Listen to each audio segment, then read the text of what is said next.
their meeting. Welcome everyone to the June MAG Streets Committee. It's been a few months since we've met, so welcome back. And we'll get started with our first agenda item, the call to order. And Steph, will you please call the roll? Absolutely. Grant Anderson. Here. Thank you. Charles Andrews. Here. Thank you. Benjamin Bitter. Here. Thank you. Bryce Christo. Here. Thank you. Jerry Cooper. Maria Deeb. Here. Thank you. Nathan, it's Dome. I know I said this wrong last time, so please correct me if he's here. Dome, maybe? Okay, we'll come back to him. Keith Drew-Nasky. David Fabiano. Here. Thank you. Jennifer Jack.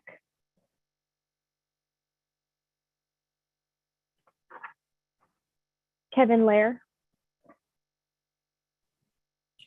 This is Corey Hellman. I'm sitting in for Kevin Lair with the City of Chandler. Corey Hellman, thank you. Arian Larange. Yeah, I'm here. Thank you. Paul Lopez. Yep, I'm here too. Thank you. Chair Macaluso. Present. Thank you. Jamie McCracken.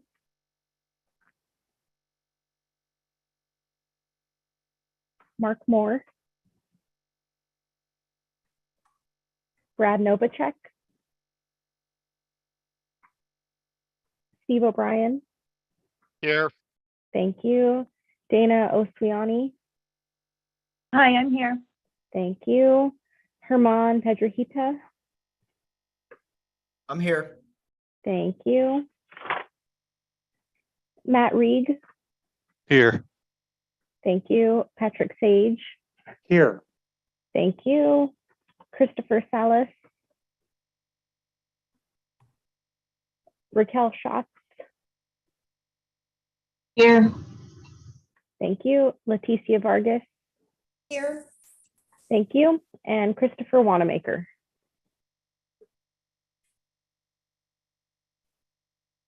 All right, Madam Chair, we have a quorum. Thank you. All right, are there any other members participating that were not mentioned that are on the phone with us? Yes, Eric Stewart, City of Avondale. Eric, okay, Okay. Thank you so much.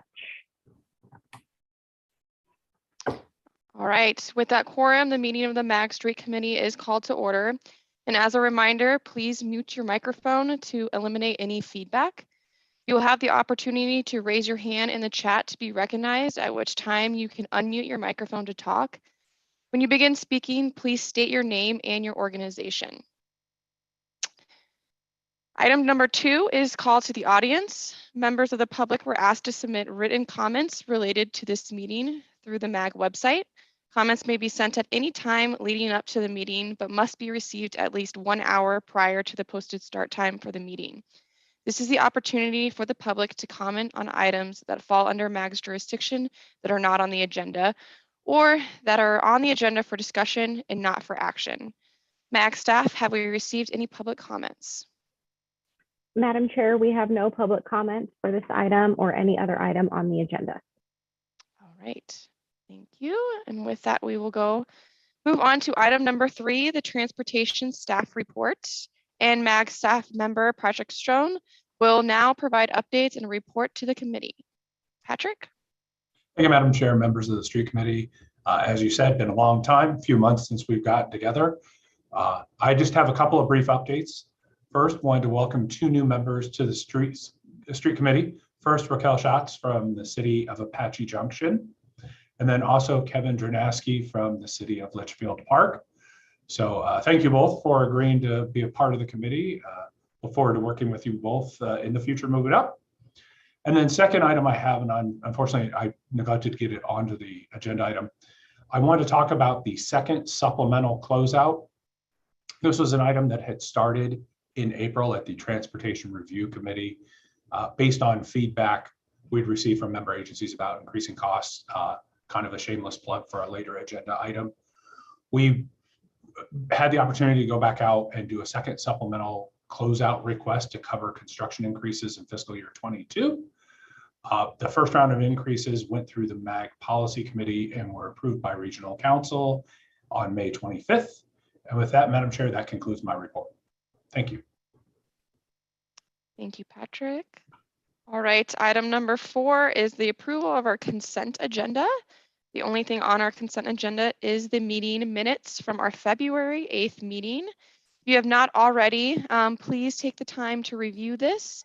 I will pause for a few moments to allow that to occur. If you do have any comments on it, please raise your hand and you will be called on to speak. We'll give a few moments for that.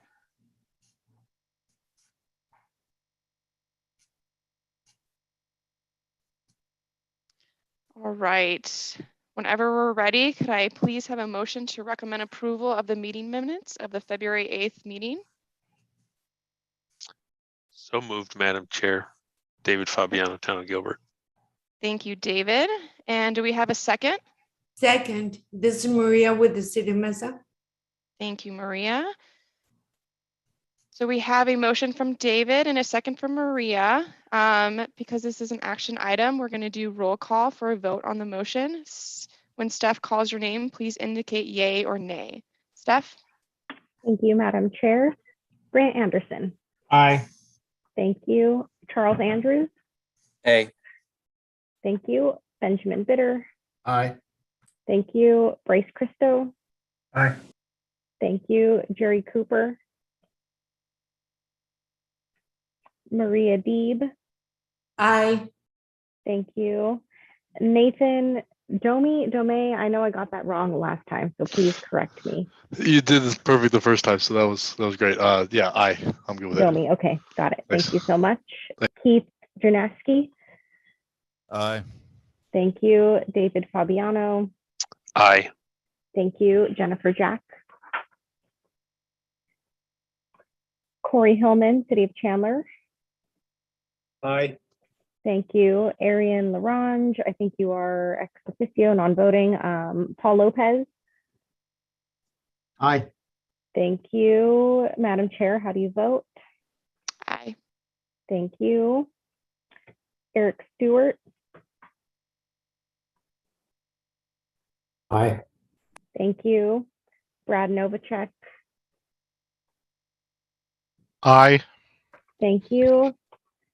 Steve O'Brien. Aye. Thank you. Dana Oceani. Aye. Thank you.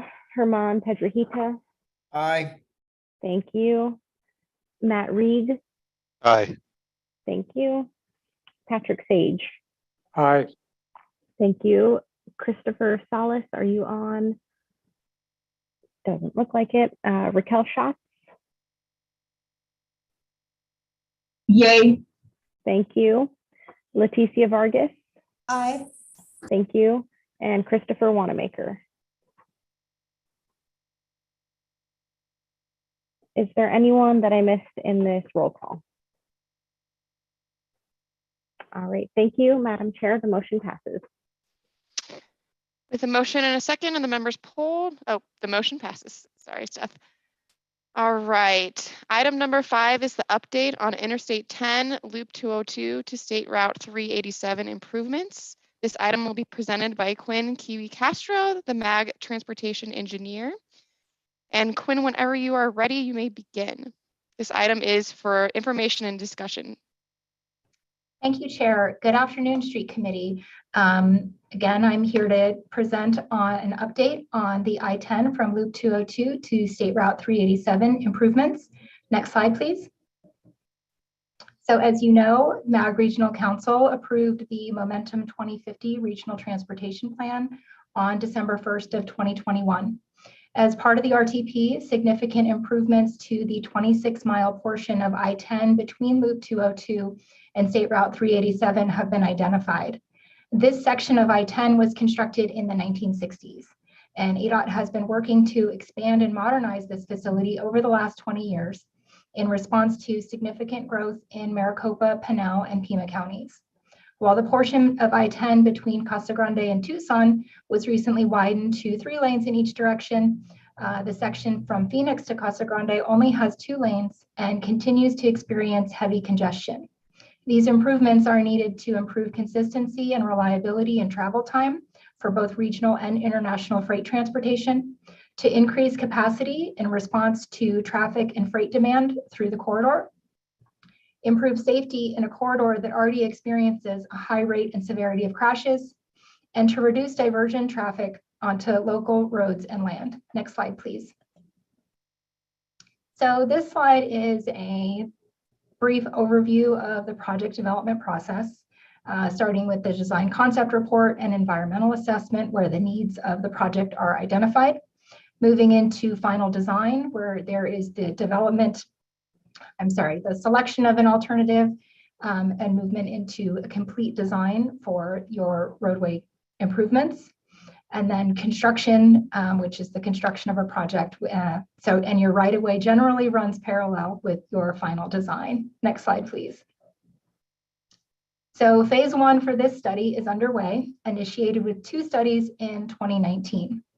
Again, this stretch of I-10 is the last section between Phoenix and Tucson that has not been widened from its original 2-lane configuration. ADOT has initiated 2 engineering and environmental studies, one that covers the corridor itself between Loop 202 and State Route 387, and a second that is specific to the I-10 bridges over the Gila River. Next slide, please. So this study is being conducted in collaboration with MAG, the Federal Highway Administration, the Bureau of Indian Affairs, and the Gila River Indian Community. The study kicked off in fall of 2019 with public and agency scoping. Scoping is an opportunity for the public and stakeholders to provide information about the corridor to the study team, as well as share issues or concerns that they have about the project. The feedback provided during scoping helped inform the development of 2 build alternatives in addition to a no build alternative. Both build alternatives would widen I-10 from 2 to 3 lanes in each direction and would include improvements to the existing interchanges and overcrossings of I-10. These 3 alternatives were presented for public comment in October of 2020. Additional study efforts include cultural resource investigation in partnership with Gila River Indian Community Cultural Resources Management Program and their Tribal Historic Preservation Office, coordination with Gila River Telecommunications Inc. Regarding an option for a broadband fiber optic facility, and public safety and incident management meetings. Next slide, please. So currently the study team is in the process of preparing the draft design concept report and environmental assessment. These will be available for review and comment prior to a public hearing that's planned for fall of this year. And the completed DCR and EA are expected to be completed in early 2023. Next slide, please. So concurrent with the corridor study, ADOT initiated a study to repair or replace the I-10 bridges over the Gila River. This study has also held public and agency scoping meetings, as well as a value engineering workshop meant to refine the scope of work. These study efforts include hydrology, hydraulics analysis, environmental clearance, cultural resources investigation, again in partnership with Gila River Indian Community Cultural Resources Management Program and their Tribal Historic Preservation Office, and then additional coordination with Gila River Telecommunications. The ADOT study team expects that the project assessment for this study will be completed in spring of 2022. Next slide, please. So this map here shows the corridor and the different elements that have been identified. The fully funded pieces are shown in color, and the items that have yet to be fully funded are kind of shown in the gray color. So the entire portion of I-10 between Loop 202 and 387 falls within MAG's planning area. Approximately 6 miles of the corridor is within Maricopa County, and the remaining 20 miles are in Pinal County. So based on estimates that were generated in March of this year, the total cost to implement the entirety of the improvements as part of the I-10 Wild Horse Pass corridor and I-10 Gila River Bridges studies is estimated at $807 million, expressed in 2022 dollars. So funding to widen the Maricopa County section of the corridor has been identified as part of the Prop 400 freeway program, including the addition of one general purpose lane and one HOV lane in each direction. Improvements to the interchange at I-10 and State Route 347 is also identified in the Prop 400 freeway program, while funding to improve I-10 at Wild Horse Pass Boulevard is identified in the extension investment plan. Construction of this funded component is programmed for fiscal year 2025. So the remaining 20 miles is not fully funded. The state has appropriated $85.6 million to widen the bridges over the Gila River. And as many of you know, Governor Ducey called for funding to widen I-10 as part of the 2022 State of the State address. And a bill to appropriate $400 million was signed into law just last month, so May of 2022. The project team has also submitted an application in pursuit of federal discretionary funding from the Infrastructure Investment and Jobs Act. It's anticipated that this project would be extremely competitive under the National Infrastructure Project Assistant Grants Program, also known as the MEGA program. So under the MEGA program, up to $1 billion is available nationally for federal fiscal year 2022. And the program is going to set aside $500 million for projects between $100 and $500 million in size, and the other $500 million for projects in excess of $500 million. Award announcement is expected in fall of this year. Next slide, please. So, Madam Chair, members of Street Committee, this item is on your agenda for information and discussion. I'm happy to take any questions or comments you may have. Thank you, Quinn. Do we have any comments or questions from the committee members? If so, please raise your hand or add your question to the chat.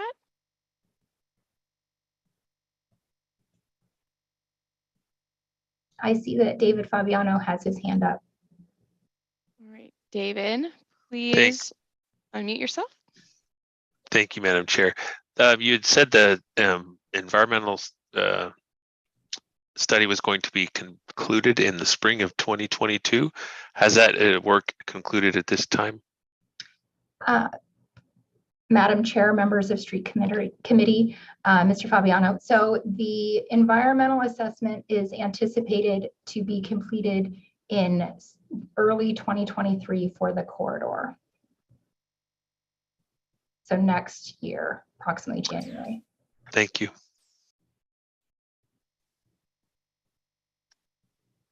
This is Maria with the City of Mesa.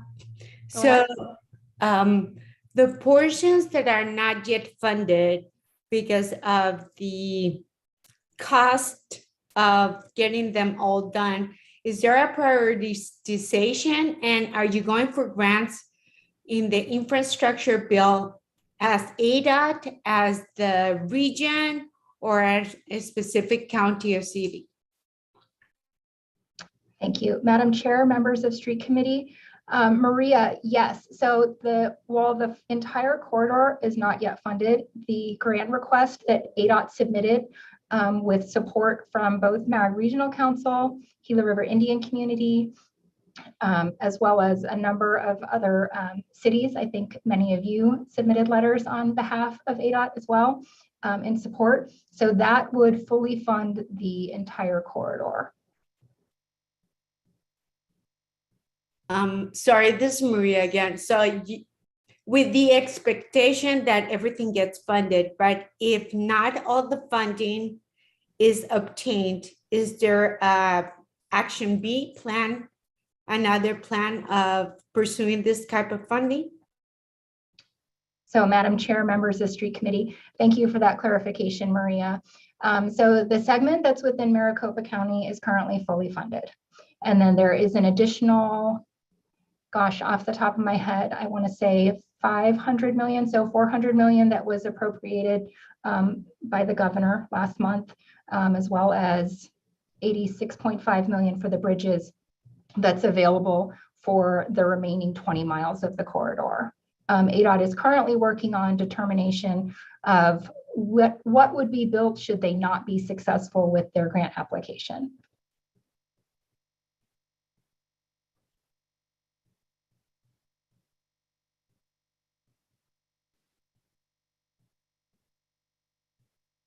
Did that answer your question, Maria?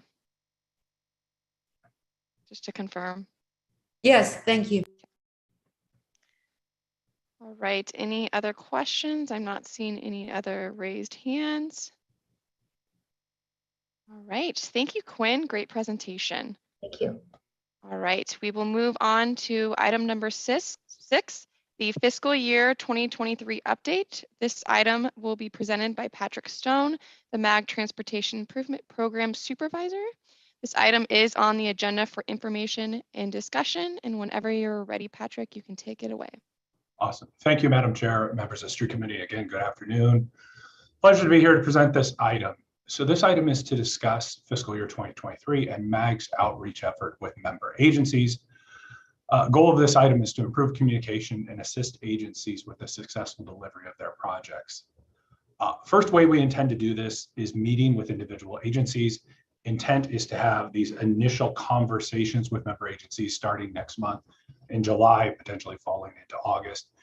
And the thought is to review all of the projects your agency has programmed in fiscal year 2023, potentially looking at 2024 as well, depending on how things go.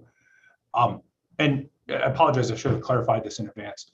This item and also my next item on the agenda, it very much is intended to be an iterative process, a communication process. So certainly a lot of opportunities to discuss. So here I would actually pause. Are agencies interested in something like this, having MAG staff come out and actually sitting down with your agencies and discussing your projects, what challenges you might see, what opportunities you might need? So anyhow, I'll just pause there and see if anyone has any comments. I see David's thumb up, so that's a great sign. Patrick Mesa would be interested, and I think that it would take more than just the transportation department. If we're looking at design delays or construction delays, also our engineering counterparts need to be included in the conversation. Oh, perfect, Maria. Thank you for that. Other thoughts, comments? Looks like we also got a thumbs up from Paul Lopez and Ben Bitter. This is Brad Oh, Novacek at the town of Queen Creek. We'd be interested in meeting with the staff. So, and I appreciate everyone's feedback, and Chair, thank you so much for following this. Because I have about 5 split screens going right now. It's very difficult to see the feedback loop. So the one thought was, and another question, and you know, people can reflect on it, how frequently we meet. The thought obviously was to have a conversation at prior to the beginning of the fiscal year. And then potentially sometime in perhaps January, at least a second reflection with agencies. I don't want to make it too often that it's onerous or burdensome. To Maria's point, the number of staff that might have to participate. By the same token, you know, we want to keep those lines of communication open so that if things have changed on the ground for your agency, you know, we can certainly work and adapt to that. So our thought was twice a year. Hopefully that works. Thumbs up, you know, a woohoo, any of that would be Dave's thumbs up again. He's one of the few people that Angela's a thumbs up. Awesome. That's actually very helpful. The thought is, as based on the feedback from everyone on the call, we will send out some sort of communication to the members of the street committee, identifying kind of the game plan for these meetings, when we intend to come out, find some times that work for staff, who needs to be invited. Certainly anyone can be included in those conversations. I think it'll be helpful.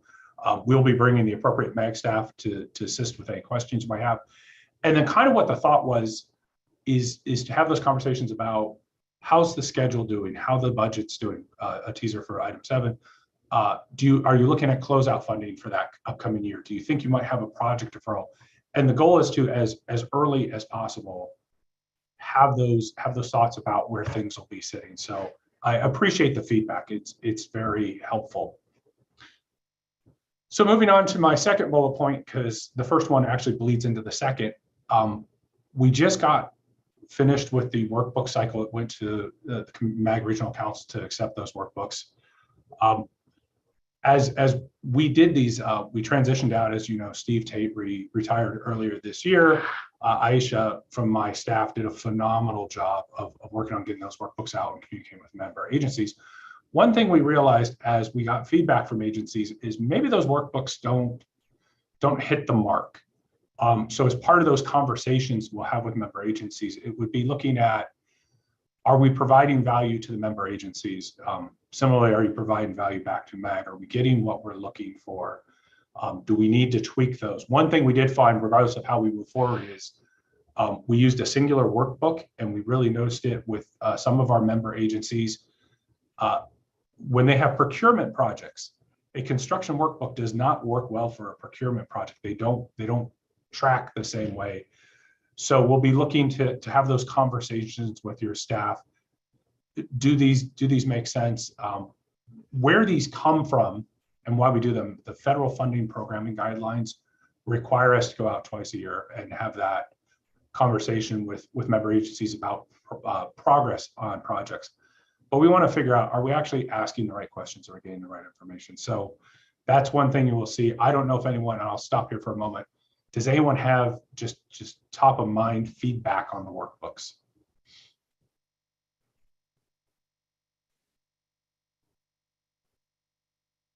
Patrick, this is Angela.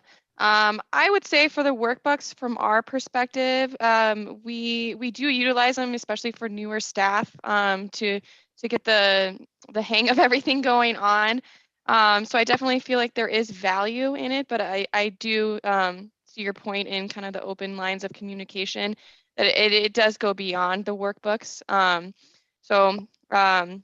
That's kind of the extent of us using it. They definitely do get utilized, but definitely the open lines of communication is still important. No, thank you, Madam Chair. Good feedback. My fear has been, it feels like we talk to you twice a year when the workbooks go out, and when we're not doing as good a job throughout the year managing those projects. So we'll certainly be working on that. Any other comments or thoughts about the workbooks? I do not see any raised hands for you, Patrick. Okay, so these bullet points are actually arranged in a certain order. So we talked about the workbooks, and the workbooks come from the guidelines. So that leads into my next topic, which is policy updates. So the federal fund programming guidelines, which we use to manage the non-life cycle programs, a lot involved with the call for projects, TIP amendments. The last time that was updated was in 2015. We've now gone through two transportation bills. We went through the FAST Act and now into IIJA. So it is probably high time to dust off those guidelines and revisit what they state, make sure we're clarifying correctly.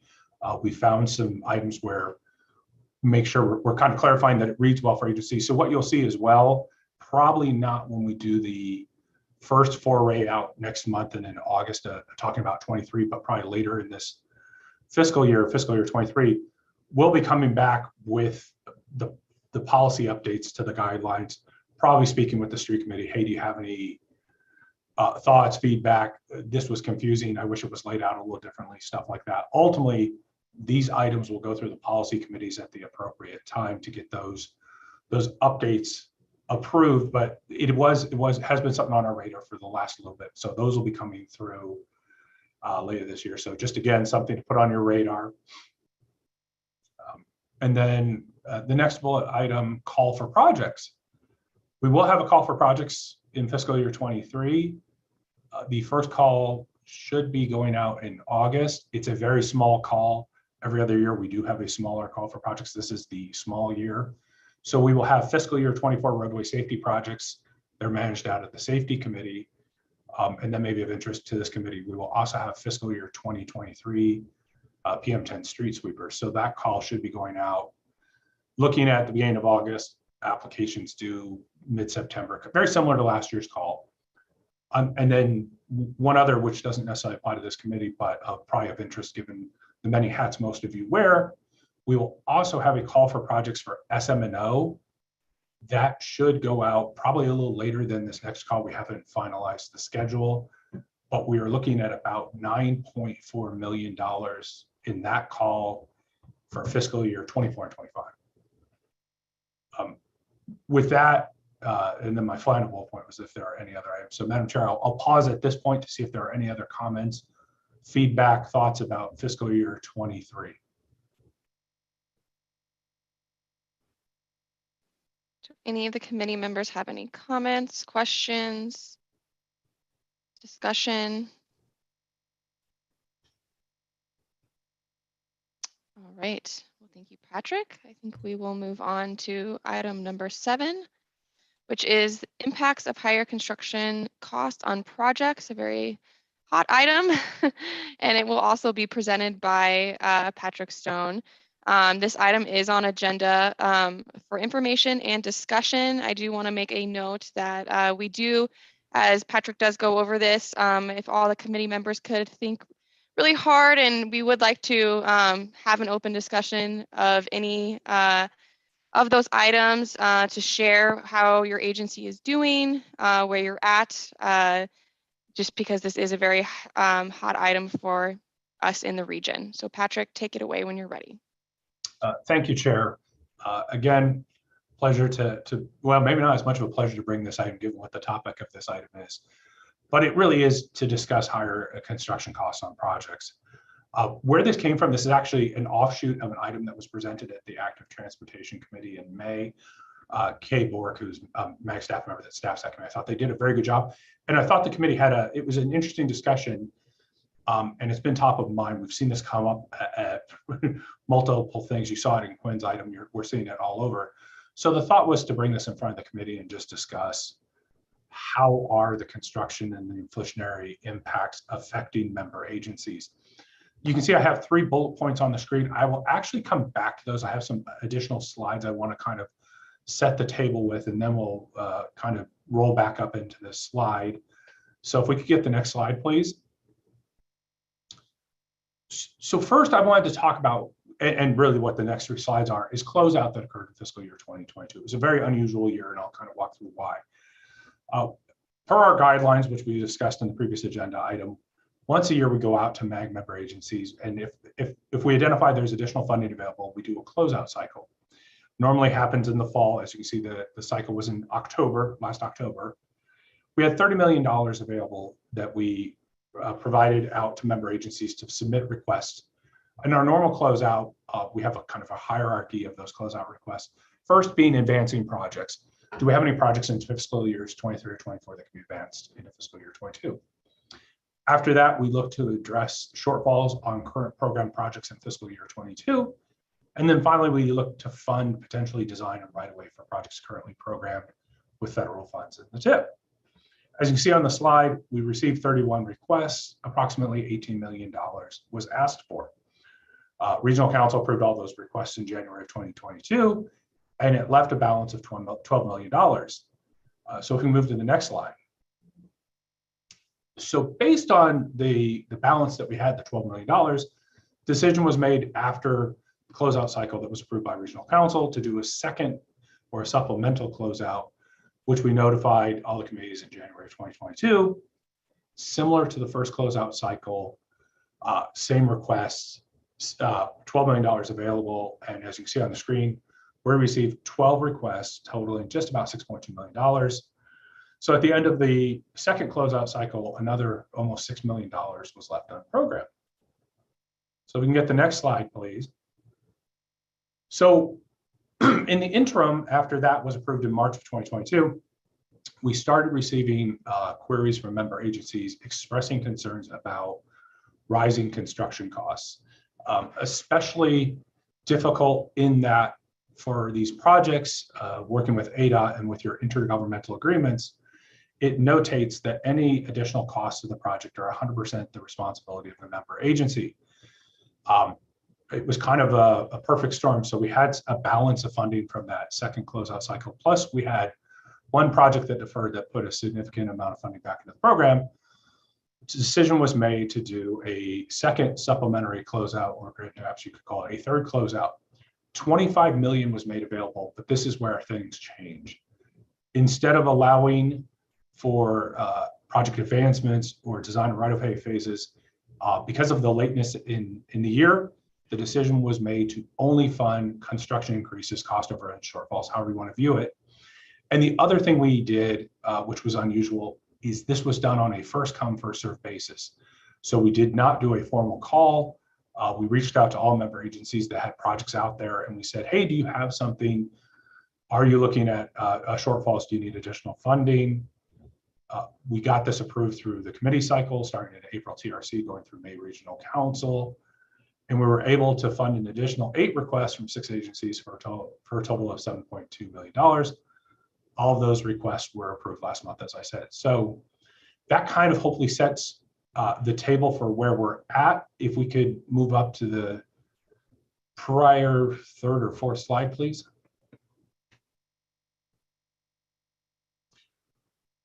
Oh, one more. Yep, there we are. Thank you.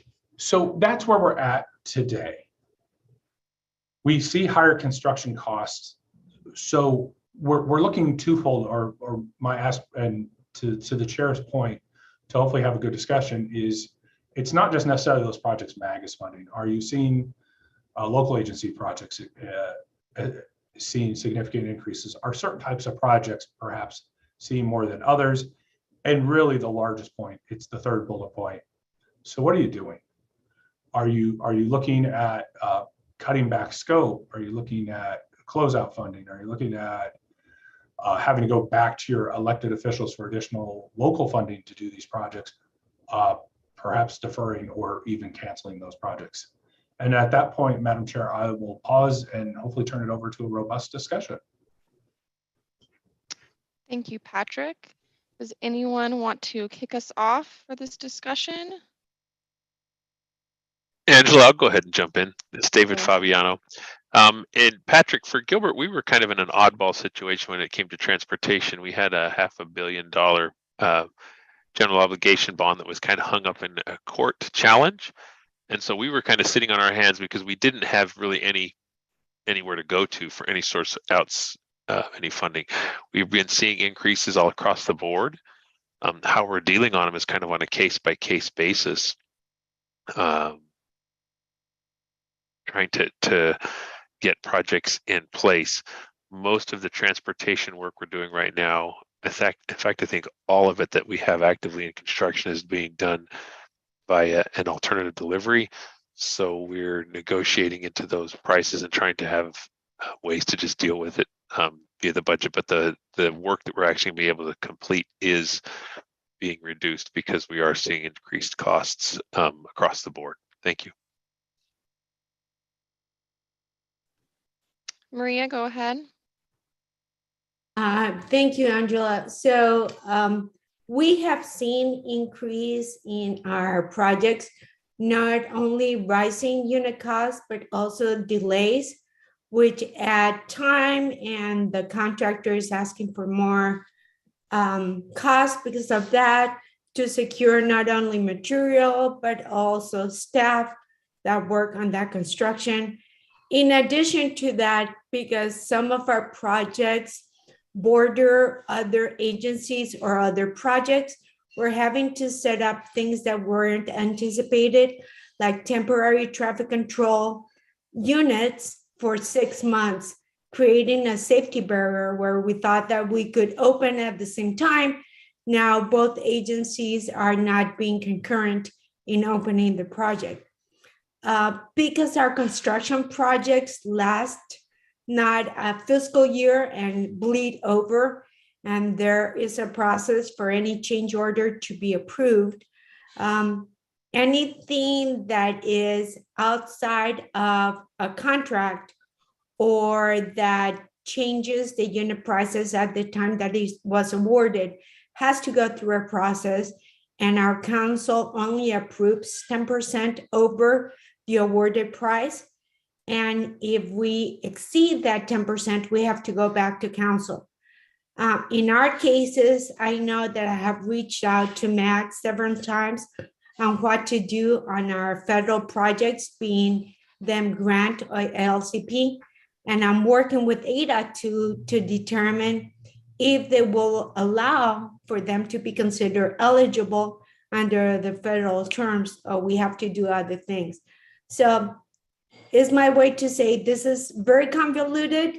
I'm having to work with many agencies, and this is not just fiscal year to fiscal year. It bleeds out and is dependent on when we initiated, the duration of the construction, and how the process of accepting the change orders goes.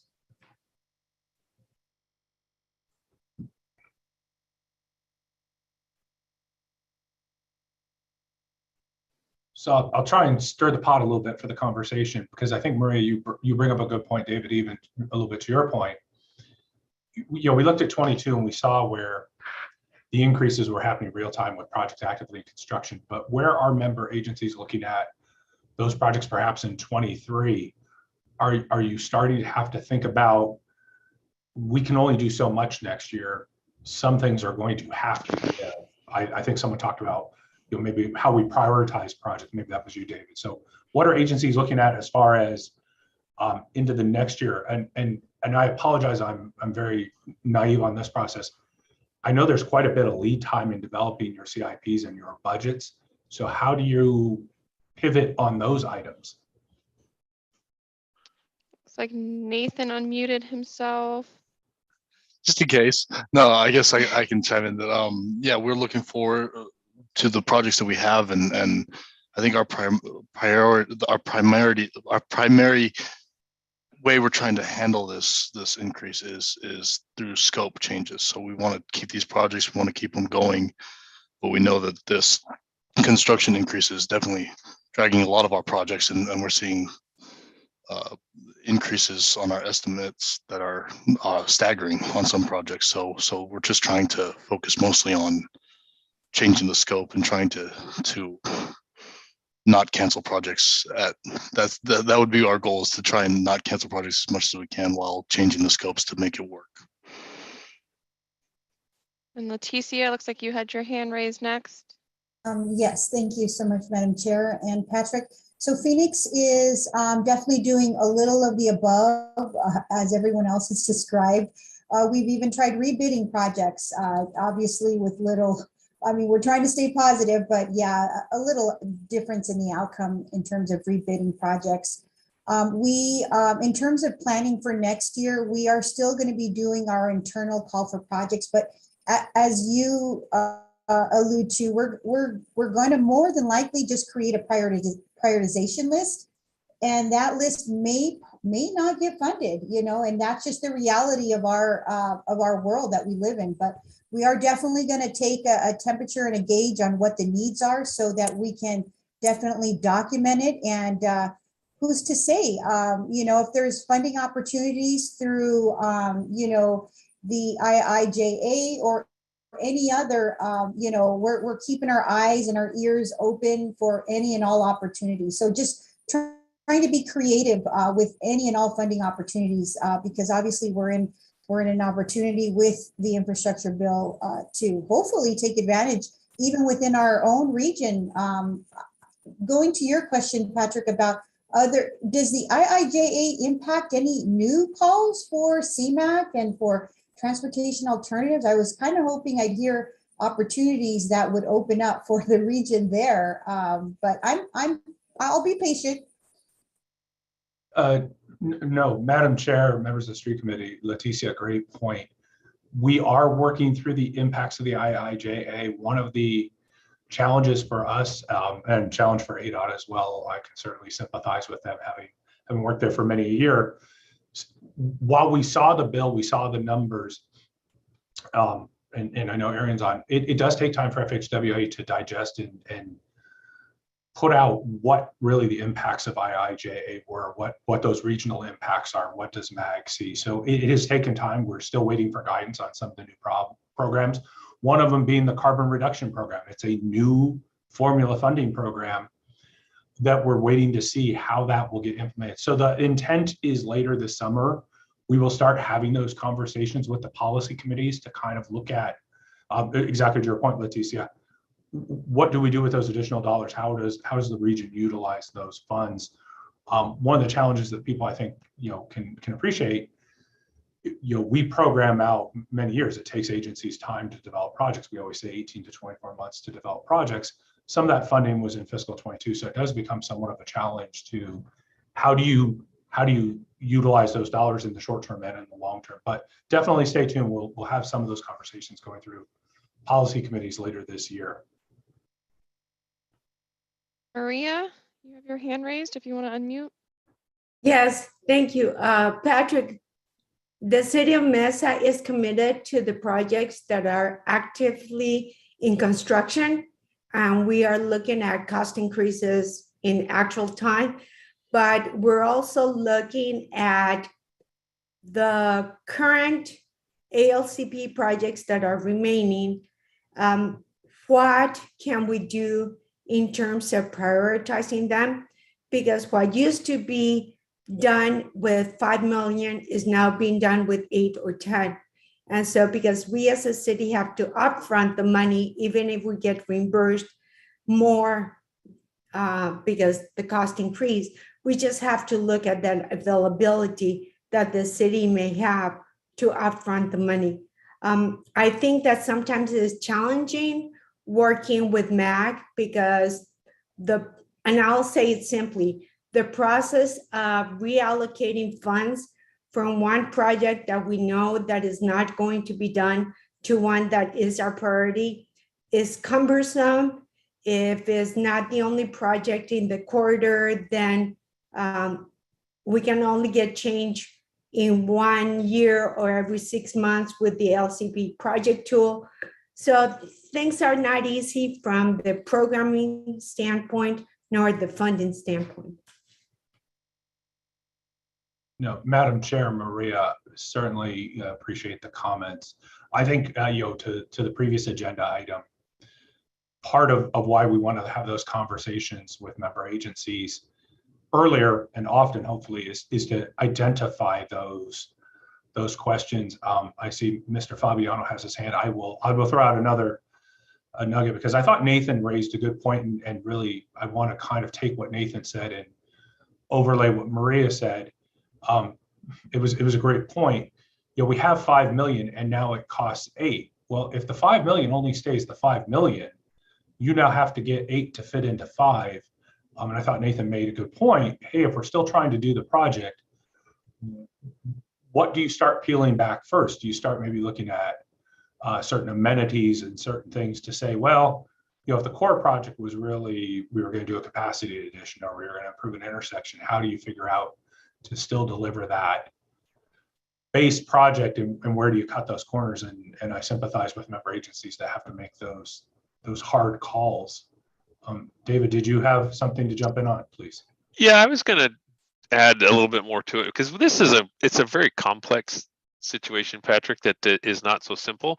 When you look at all of the entirety of the transportation funding that we do have, my personal opinion and perspective is that the excise tax on motor fuels, has never been covering the cost of the operation of the transportation system that we have as a state. And the half-cent sales tax that we throw in for capital, and now we're putting in for more operational kinds of monies as we're moving forward, still doesn't cover the complete gap that's there. The different local agencies, some have put in some local option alternatives to add additional funding to their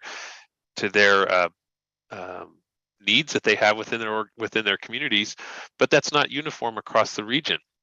It's a thing that I'm a bit frustrated that the state legislature and the executive office in the state have just continued to ignore and really don't pay attention to it. The needs of the transportation that we have in the town of Gilbert recently, when we had $515 million, I said we can make it $1.5 billion. You just, there's really not there is a ceiling, obviously, but from practical purposes, there's really not a ceiling to what the needs are that we can identify that are clear, that are there. One thing that we try not to do, at least I try to not have us do, is to cut scope out of a project, because if it's a safety improvement that I'm making, I want the safety improvement complete. And so we just chop ones off the end and do the prioritization practice. And if projects go from they were going to happen to now they're not going to happen, that is absolutely going to be the case. So over the course of the next 7 or 8 years, while we're trying to while we're implementing all of that funding that we have had approved by the voters, we're going to lose projects that we had intended to do off the back end, because the scope that we have identified we're going to do is going to continue to be needed from my perspective. And so we're going to do the project as it was intended, and we're just not going to do all the projects, and we'll have to go back to funding. I still think that it's something the legislature needs to look at, the transportation funding model that we have. Motor fuel excise tax is the tool that we have. Whether you have a local option sales tax, that's something, again, some do, some don't. I don't know that that's a way that we've done it. It seems to work, but it's not something that everybody has, that politically everyone has a similar outlook for. And so it is one that leaves this, again, this big disparity in how things are done. Operations and maintenance funding is continuing to get more expensive as well. Their dollars are going to go less far, and we're supposed to use some of that for capital. For how you do that. So again, it's a really big topic, and it's one that we kind of keep dancing around the edges. IIJA is nice. It's formulary for the majority of it, which means it's going to come through. But that's still just it's really not the answer. It's just something that kind of keeps us moving along or limping a little bit further while we're still injured. It's not helping us to repair the injury so that we can function more fully. My perspective. Thank you, Patrick, for the time. Thank you, Madam Chair, for the time. And Ben, it looks like you have your hand raised. Yeah, thank you, Wanna Madam unmute? Chair. One other thing that we've started in Maricopa was going to redo our development impact fees because of the higher housing prices. If you look at where housing prices were maybe 2 years ago, when maybe most did their last development impact fee study, the percentage of the home sale price that a development impact fee made up might have only been 2 or 3%. If that same number would have trended forward to our current home prices, then we would be seeing a lot higher development impact fees and be able to fund a lot of these increases. And so with that philosophy, we went forward and are in the middle of a development impact fee study, and we'll be anticipating to increase our development impact fees substantially, in addition to all the other tools that the others have mentioned. But just wanted to make mention that was one thing that we're looking at as well. No, I think that's well stated, Ben, and David, your point is as well. I think we've seen these conversations across the board, looking at, I see Mr. O'Brien is unmuted, but looking at the development of the 5-year state 5-year program, staggering some of the cost increases they're looking at. And to your point, David, and we've heard it many times, the trust fund is not sustainable. The highway trust fund, the federal gas tax, is not sustainable. So at some point, where do the conversations begin on how do you fund transportation infrastructure long-term? So Patrick, I'm off mute, but I don't have a raised hand function. So I was just waiting for everyone else to get done. But to answer a couple of your questions, and specifically what you're talking about with regards to how do we approach this, in our planning process and setting up our tentative plan. One of the things we did a couple of years ago, and it's standard practice now, is that at the beginning of that cycle, we go look at the projects that are in the next 2 years of the program. And we go through a cost estimating process with it, and looking at the scope, seeing if scope's changed, adjust unit cost, try to look for those trends so that we can get an accurate reflection of, well, we had this much program and we need twice that much. And that feeds into the cycle of putting together the tentative 5-year program, which means some projects may push back, some may drop out. It just depends on the priority and the type of project. But updating those cost estimates more frequently has helped us not stay ahead of the cost increase, but at least being able to plan for those. The second thing I just wanted everyone to know is that on a quarterly basis, our contracts and spec group actually calculates a construction cost index based off the major elements that go into highway and freeway projects. That's published for everybody if you want to use it. And there's information on how it was calculated and why, and we follow a standard process. But year over year for the last estimate, costs have increased 30 to 35% across the board. Where we're finding the biggest increases, though, are kind of related. Maybe it's more specific to ADOT than it would be local agencies, but concrete costs or anything that has a lot of steel and concrete in it right now is probably one of our biggest detriments. Most bridge projects that we advertise, most of them are coming in well over what the engineer's estimate was, even though we continue to look at our unit costs. The other part of that, though, is the labor aspect of the construction community. We're finding that we're getting much fewer people bidding on projects. Where we used to get 5 or 6, we might get 1 or 2 at best, depending on the type of project. So we've talked to AGC about the fact that, you know, labor is tight. Contractors are having a hard time with suppliers, even holding, you know, I'll give you a week's time frame, but then my price may go up. All these kind of things are factoring into it. But what I'd say is, you know, to address your 2, we don't like to cancel projects, so we are looking at scope reduction.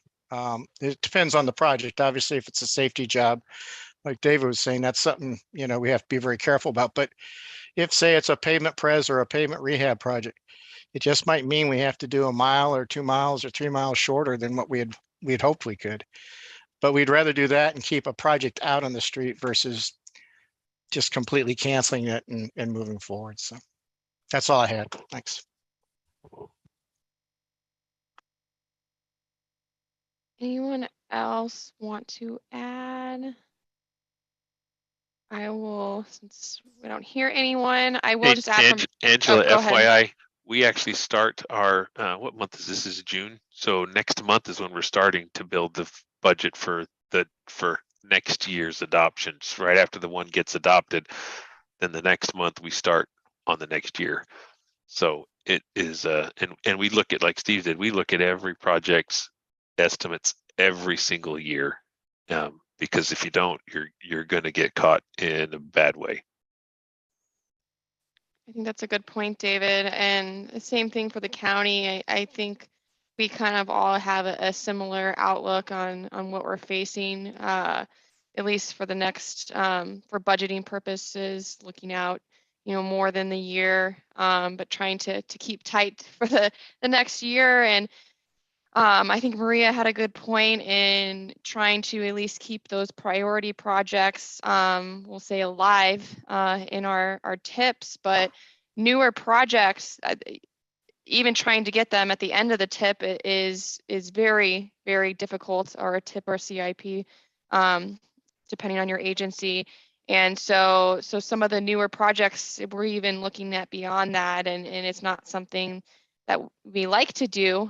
We like to be a little bit more proactive, but we are losing that ability to be more proactive on a lot of the roadways. A few other items that came up, I know Maria had mentioned project delays. And when we are experiencing those, we are trying to kind of infill with either ADA projects or smaller intersection projects as they're available. From a design perspective, we are seeing an increase specifically in intersections just because of development of the region and the increase of the population. So we are seeing those, and the need just gets higher and higher.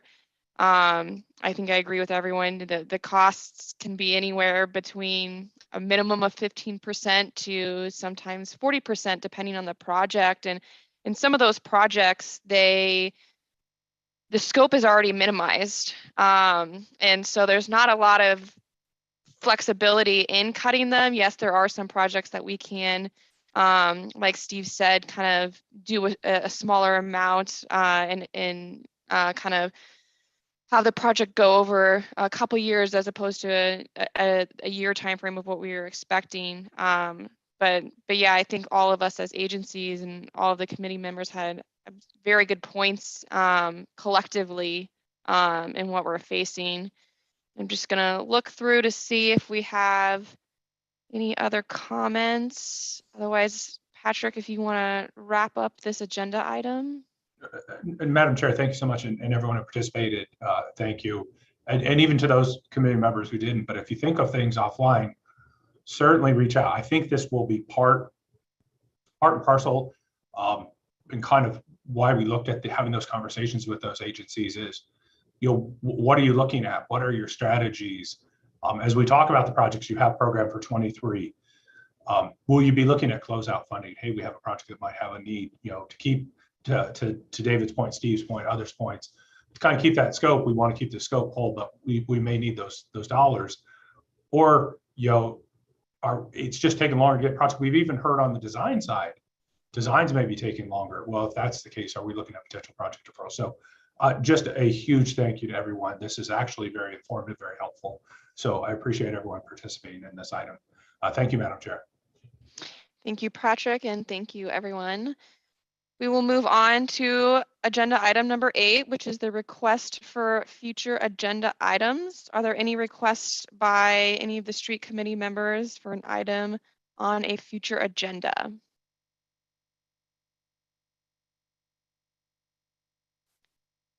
Seeing and hearing none, I will just add, I anticipate, Patrick, that we will have some upcoming presentations on the call for projects as to be expected. So I don't think I need to specifically mention any of those because those will be upcoming anyways. And so we will move on to agenda item number 9, which is the updates from member agencies. And I would like to invite any of the members to share information related to any of the ongoing street-related project activities in their jurisdictions that we have not previously talked about. Anyone have any updates? David, Maria, would you like to unmute? Yes, thank you. To Letitia's point at the City of Phoenix, we have looked at the infrastructure bill, and we're currently going to pursue the Safe Streets for All. They have a grant. The grant is divided in 2 categories. The first category is for what they're calling a comprehensive safety action plan. Even if you have a Vision Zero and another kind of safety plan, you have to certify that it fulfills all the requirements for what they call a comprehensive safety action plan. And then the second portion of the grant will fund any project identified in such plan. So the City of Mesa is actually going to submit an application for funding the development of such action plan, and then in the future, participate and apply for funding for 1 or 2 of the projects identified in such plan. So if you have any questions, you can reach out to me. I'll be happy to share the little I know about the grant and options. And I have been in 2 webinars for that grant. And I do encourage everybody to look at that because I think that having a comprehensive safety action plan will open to your agencies a lot of funding in the future. That's all. Thank you. Thank you, Maria, for sharing that opportunity. Ben, if you want to unmute yourself. Thanks, Madam Chair. Just want to make everyone aware, yesterday we did our groundbreaking ceremony for the first phase of the Sonoran Desert Parkway or East-West Corridor. That is a 2.5-mile leg of Arizona Parkway. So purpose development, also with a bridge component over a wash. And so about a $30 million project, but local development impact fee funded at this point, and excited to have that one moving forward. Thank you, Ben. David, it looks like you're unmuted. I did. Town of Gilbert, we're working to try to get Ocotillo Road completed across the Eastern Maricopa Floodway in the Chandler Heights Regional Detention Basin, which we now call Gilbert Regional Park. Phase 1A, B, and C, or whatever, I think are completed with more phases to come. That project, we had a web page out looking for input. We've got a couple of designs for what that bridge would look like and how we would try to aesthetically treat that structure. And it's also been kind of interesting trying to close that last gap in the in an important regional arterial Roadway there that we're getting some unhappy residents, which is completely understandable with those that live adjacent to a 2-lane arterial roadway, and they're not happy that their lifestyle is being affected, but they live on an 1 mile arterial roadway. So it's want to thank Angela to say thank you to Maricopa County. The real estate division there is helping us out with that little piece between Val Vista and Greenfield, and it's not very. There's some unhappy people and completely understand their displeasure because it is a change to them, pretty significant, but it's a huge impact to the region in a positive way to make things better. So thank you to all. This is something we can't do alone, and appreciate all of you lending your support and help when you can. Thank you, David. And Maria, I see you unmuted. Did you have something else you wanted to add? No, I'll mute myself. Sorry. Okay, no worries. I just wanted to make sure. All right, I don't see anyone else or anything in the chat. So we will move on to our next agenda item, number 10, which is the next meeting date. And in typical fashion, we do not have a July meeting for the Streets Committee. And so we will meet again Tuesday, August 9th at our normal time, 1 p.m. And with that, Madam Chair, quick question. ahead. Is there an intent to do ever transition back or to do something hybrid rather than just virtual, or do we intend to just do this virtual as we're going forward? I also had that thought going into this meeting, David. So that is a good point, and I think I will shine a light on Patrick to see if he might have anything to add to that. Thank you, Madam Chair, members of the Street Committee, Mr. Fabiano. We will, obviously, my intent had always been to do it virtual, at least through the end of June, knowing we would have the dark period for July. I think coming up over the next few weeks, we can certainly take a temperature check of member agencies, see what their comfort level is with either a hybrid kind of meeting. I can't see ever going to a fully in-person meeting, perhaps a hybrid in-person virtual, see what people's appetite is for that type of meeting. Obviously, we want to be respectful of member agencies and their choices to make. But yeah, we can certainly get out to the committee members and see what the feedback would be on that item. Perfect. Maybe a workshop or a quarterly might be in our future. Maria, looks like you have your hand raised. Yes, sorry. And this is just a personal account of things. I think that virtual is very convenient to have, but I also think that when the different member agencies respond to a call for projects, put in an application and want to talk about their application, sometimes it's important to have that in-person meeting discussion because, and maybe it's not just me, maybe it's others. I see that some people are shy in responding in a computer, talking to the computer. I'm not shy either way, so I will talk anyway. But I do think that feedback, that go back and forth and see what other engineers or planners think about your project is worthwhile. So maybe have a virtual or a hybrid once in a while, but when it's specifically for call for projects or associated with funding, we should really strive to try to make it an in-person. That's just my opinion. Madam Chair, Maria, point well taken to my earlier conversation about not ever having a totally in-person meeting. But well said. We've seen with other committees, they are looking at potential certain meetings throughout the calendar year that would be an in-person meeting. Again, respecting comfort levels of member agencies and those who may not feel comfortable attending in person. We'll figure it out. Certainly, as we pull member agencies about how to conduct business, we'll have those options out there, maybe to get that feedback of, hey, when we do application review, could we have that be as much in person as possible? So certainly, thank you for that feedback. All right. Well, if there is no more comments or questions, we have reached the end of our meeting for adjournment. And in order to do that, I will need a motion. So moved, Madam Chair. Thank you, David. Do we have a second? Yep. Nathan, it looks like you are going to take our second. And with that, we do not need a final roll call. And so 2:10 will be our final meeting adjournment time. And I want to thank all the committee members for participating, giving your feedback. And if you have anything that is upcoming that you would like to share with us or any future items, please contact MAG staff within the time frame before our August meeting. And with that, everyone have a great afternoon. Thanks, everyone.